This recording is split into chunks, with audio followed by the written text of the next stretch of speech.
नमस्कार दोस्तों।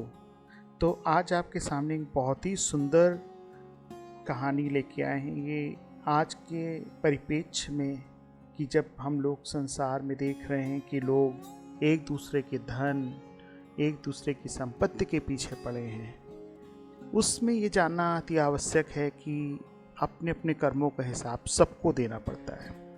एक बहुत ही सुंदर कथा है जिसको आप लोग सुनिए। एक सेठ जी बहुत ही दयालु थे, धर्म कर्म में यकीन करते थे। उनके पास जो भी व्यक्ति उधार मांगने आता वे उसे कभी नहीं मना करते थे।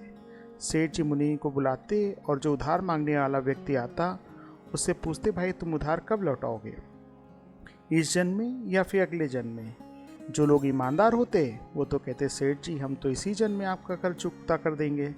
और जो कुछ लोग ज़्यादा चालाक व बेईमान होते वे सेठ जी को बोलते कि मैं अगले जन्म में अपना उधार चुकाऊंगा। और मन ही मन बहुत खुश होते अपनी चालाकी पे कि क्या मूर्ख सेठ है, अगले जन्म में उधारी की चुकता की आस लगाए बैठा है। ऐसे लोग मुनीम से पहले ही कह देते कि वो अपना कर्ज अगले जन्म में लौटाएंगे, और मुनीम भी कभी किसी से कुछ नहीं पूछता, और जो जैसा कह देता मुनीम वैसे ही बही में लिख लेता था। एक दिन एक चोर भी सेठ जी के पास उधार मांगने पहुंचा। उसे भी मालूम था कि सेठ अगले जन्म के लिए रकम उधार दे देता है। हालांकि उसका मकसद उधार लेने से अधिक सेठ जी की तिजोरी को देखना था। चोर ने सेठ जी से कुछ रुपए उधार मांगे। सेठ जी ने मुनीम को बुलाकर उधार देने को कहा।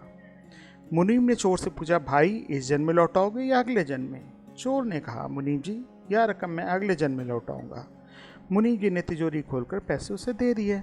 चोर ने भी तिजोरी देख ली और तय कर लिया कि इस मूर्ख सेठ की तिजोरी आज रात में ही उड़ा दूंगा।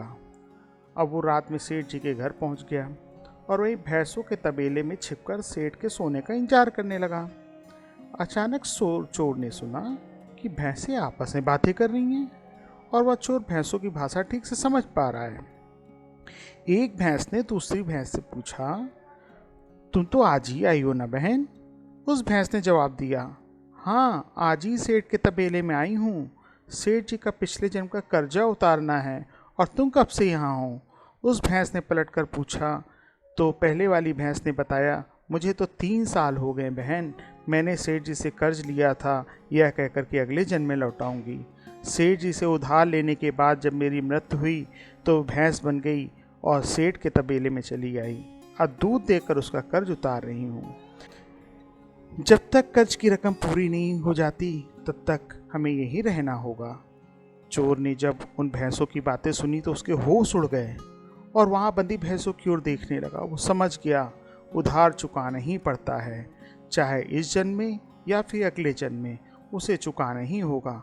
वह उल्टे पांव सेठ जी के घर की तरफ भागा और जो कर्ज उसने लिया था उसे फटाफट मुनीम को लौटाकर रजिस्टर से अपना नाम कटवा लिया। भाई लोगों, हम लोग भी इस दुनिया में आते हैं क्योंकि हमें किसी न किसी से कुछ लेना होता है या किसी से कुछ देना होता है। इस तरह से प्रत्येक को कुछ न कुछ लेन देन के हिसाब चुकाने होते हैं।